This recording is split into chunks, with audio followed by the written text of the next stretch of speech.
तुमच्याही घरामध्ये खूप जास्त झुरळ झाले असेल, किचन, हॉल, बेडरूम, बाथरूम, तर असा रिझल्ट जर तुम्हाला हवा असेल तर तुम्ही फक्त ही रेमेडी ट्राय करा. खूप इझी आहे. तुम्हाला काय करायचं, असं कोणतंही भांडं घ्यायचं जे बिलकुल तुम्ही किचनमध्ये वापरत नाही आहात आणि जेही मी यूज करते ते बिलकुल मी किचनमध्ये वापरत नाही, म्हणून मी ते हीच प्लेट घेतली आहे. एक कांदा घ्यायचा, जर हा कांदा थोडासा खराब झालेला असेल तर उत्तम. आता याची आपल्याला आधी एक लेयर काढून घ्यायची, साल काढून घ्यायची. आता तुमच्या घरामध्ये जर खूप जास्त पाल येत असेल तर तुम्ही काय करायचं, याचा हार बनवू शकता आणि बाहेर कुठेही ही कांद्याची साल लावू शकता. या कांद्याच्या वासाने घरामध्ये पाल सुद्धा येत नाही. त्यानंतर बघा, याचे तुम्हाला जे आहेत ते गोलाकार अशा चकत्या करून घ्यायच्या आहेत. कांदा जो आहे आपल्याला फक्त एक हप्ताभर वापरायचा आहे, कारण नंतर जर तो सडायला लागला तर घरात सुद्धा वेगळा स्मेल येईल. त्यामुळे आपल्याला कांदा जो आहे तो नंतर फेकून द्यायचा आहे. त्याच्याऐवजी काय वापरायचं हे समोर तुम्हाला सांगते. तर कांद्याऐवजी तुम्ही जे आहे लिंबू वापरू शकता, पण लिंबू आता सध्या अजून सुद्धा महाग आहे, म्हणून आपण कांद्याचा वापर केला आणि कांद्याच्या रसाने झुरळ सुद्धा जातात, पाल तर जातेच जाते आणि उंदीर सुद्धा घरामध्ये फिरकत नाही. तर अशा आपल्याला चकत्या करून घ्यायच्या आहेत. ह्या चकत्या झाल्यानंतर यामध्ये आपण 2 ते 3 इन्ग्रेडियंट घालणार आहोत, जे सहज आपल्या घरामध्ये उपलब्ध असतात. त्यामुळे तुम्हाला बाहेरून असं काही आणायचं गरज नाही आहे.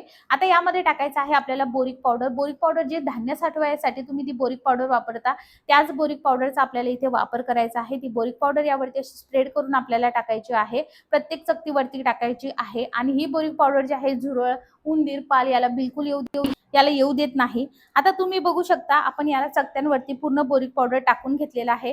हे जे काही बोरिक पावडर आहे हे किराणा मालाच्या दुकानामध्ये तुम्हाला सहज उपलब्ध होईल.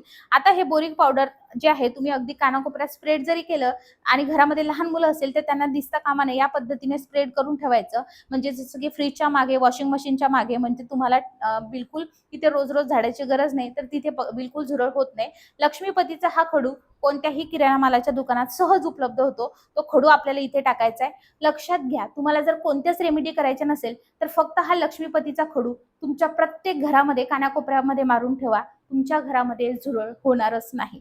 आणि नेहमी जर झुरळ झाले असेल तर त्याची जी अंडी आहेत, ती अंडी जर कुठे दिसली असेल तर ते पहिले साफ करा. तुम्ही कितीही काही केलं आणि ती जर अंडी साफ केली नाही तर तुमच्या घरामध्ये झुरळ होणार म्हणजे होणार, हे लक्षात घ्या.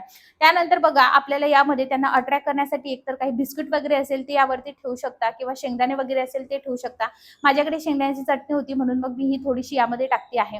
हे जे आहे एकदम जबरदस्त आहे. रेडी झाले. वयोवृद्ध माणसं असतील, लहान मुलं असेल, त्यांच्या समोर हे बनवू नका, किंवा त्यांना दिसेल अशा ठिकाणी तुम्हाला हे बिलकुल ठेवायचं नाही.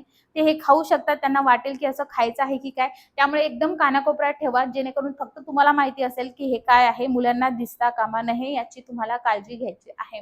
घरामध्ये वयोवृद्ध माणसं असतील, लहान मुलं असेल, त्यांना याचा कसलाही त्रास होणार नाही. यामध्ये आपण एकदम हार्श काहीच वापरलेलं नाही आहे.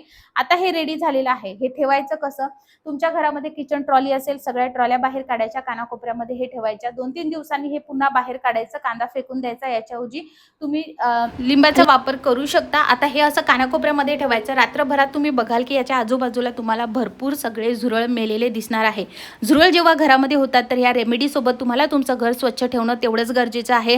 रात्री झोपण्याच्या आधी घरामध्ये झाडू मारा, म्हणजे काही अन्नाचे कण वगैरे असेल तर ते जर असेल तर झुरळ हे होतील म्हणजे होतील. ही रेमेडी आवडली असेल तर ट्राय करा, नक्की कमेंट करा तुम्हाला कशी वाटली, आणि ट्राय करून याचा रिझल्ट माझ्यासोबत नक्की शेअर करा. चला मंडळी, सबस्क्राईब केलं नसेल तर सबस्क्राईब